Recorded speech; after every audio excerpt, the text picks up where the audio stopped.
Yeah, 2024 now firmly in the rearview mirror, and what a year it was. Our economy has never recovered. Our schools are still waiting for that elusive COVID bounce back, remember that?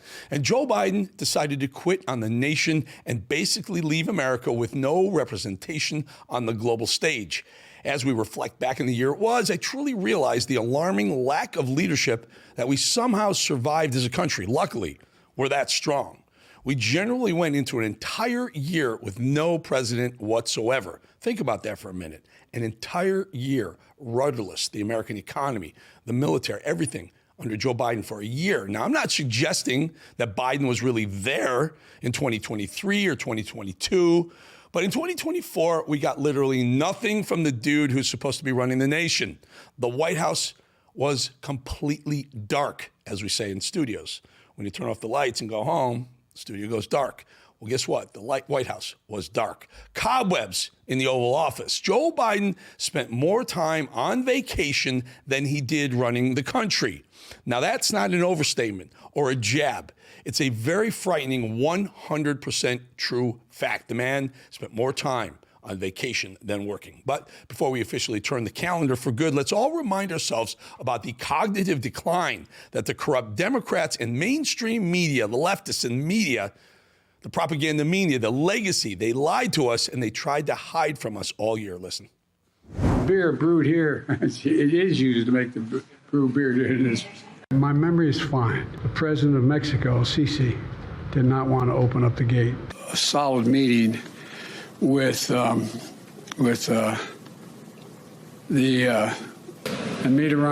from Germany, from France, looked at me and said, I'm going to be a president for everybody, whether they live in a red state or a green state.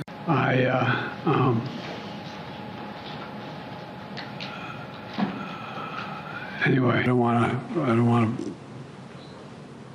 And making Roe v. Wade. The best way to get something done, if it holds near and dear to you that you like to be able to, anyway, of Putin's kleptocracy, yeah.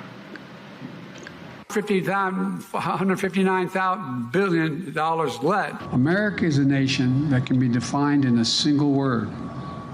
I was going to I mean, forget the fact that he called out for two people who were dead. He also mixed up two countries' leaders.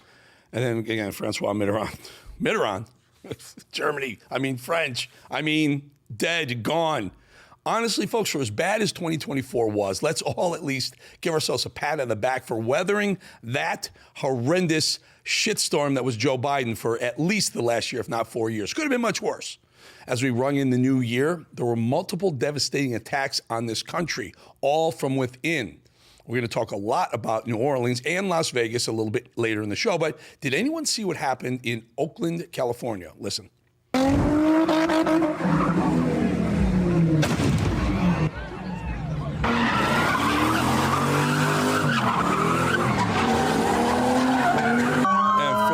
Listening on radio, those are a bunch of donuts. These cars are spinning dangerously out of control. They're not out of control. They're doing it on purpose. Hundreds of people, crowds, closely watching, foolishly just standing there. One of the cars actually did spin into a crowd of people. Fortunately, somehow, everyone escaped with their lives. But these sideshows happened all over the city of Oakland, California. And guess how many arrests you think there were? You heard those police cars? How many arrests you think there were in Oakland, California that night? 0. Not a single arrest. In America, we used to take preventative action, some measures. We used to do actually things to defend against a tragedy before it happens. Now, we sit back and wait for tragedy to unfold, and only then do we react. It's got to change, and it's going to change in just 20 days. One single arrest in Oakland would have sent a message to everyone else participating in those ridiculous, dangerous spectacles. Again, fortunately, no lives were lost, but so many very easily could have been. As American leadership continues to turn a blind eye to stupidity, our president is busy rewarding stupidity in his final days in office. Joe Biden is handing out presidential citizens' medals to key members of that sham January 6th committee, including the star of the show, Liz Cheney.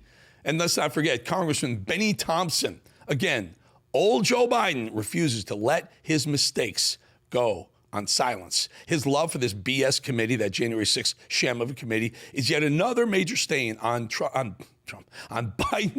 Biden's horrific presidential resume. His legacy sucks, folks. He's going to go down as the worst president in U.S. history. Biden's giving these corrupt legal thugs medals instead of condemning the gargantuan waste of taxpayer dollars that coincided with every word they spoke. Just another shaking my head moment, I guess, when it comes to old Joe's lame duck weeks. Really has been really, really gross what he's doing. Remember, he's giving away billions of tax dollars. He's given away billions of dollars to Angola, Africa, to Ukraine. He's given it all away, tried to give away some student loan forgiveness, and now he's giving presidential medals of honor to Liz Cheney. Liz freaking Cheney. Oh, I want to follow up on something we broke down just before the holidays. Kathy Hochul, the governor of New York State, released this ridiculous PR video of her riding the New York City subway system, but she's surrounded by a security detail, of course. She posted a bunch of shameless pictures of her with that fake multiracial subway riders in the background to give some sort of illusion of a safer commute. Of course, anyone with two eyes knows this was all a setup, all for attention. It was a PR stunt. We know that the subway system she supervises is among the most dangerous and filthy commuting options in the country. My follow-up right here may not be a coincidence, since the governor's slimy social media post, just since she put that post out, an innocent woman, we talked about this, innocent woman was literally set on fire on a subway car. A man was pushed into an oncoming train a day later. Another man was slashed in the neck. Tren de Aragua gangs robbed subway riders, and a woman was stabbed in the throat on the subway. Folks, we're not talking about months of incidents here. This all happened in the past few days. Innocent New York City residents, working Americans with no better commuting option, are now risking their lives every single time they take a seat on Kathy Hochul's safe subways. And I'm doing air quotes for those listening on radio. If the subways are so safe, how about this, Kathy Hochul? How about you drop the security detail and the cameramen, by the way, and take the damn subway to and from your office? I don't know. How about for a month? Week's not long enough. How about for a month? That would make more of a statement than your hyper-edited, completely staged Instagram posts. Then again, if Kathy Hochul did that, there's virtually no chance she would emerge unscathed. New Yorkers hate her.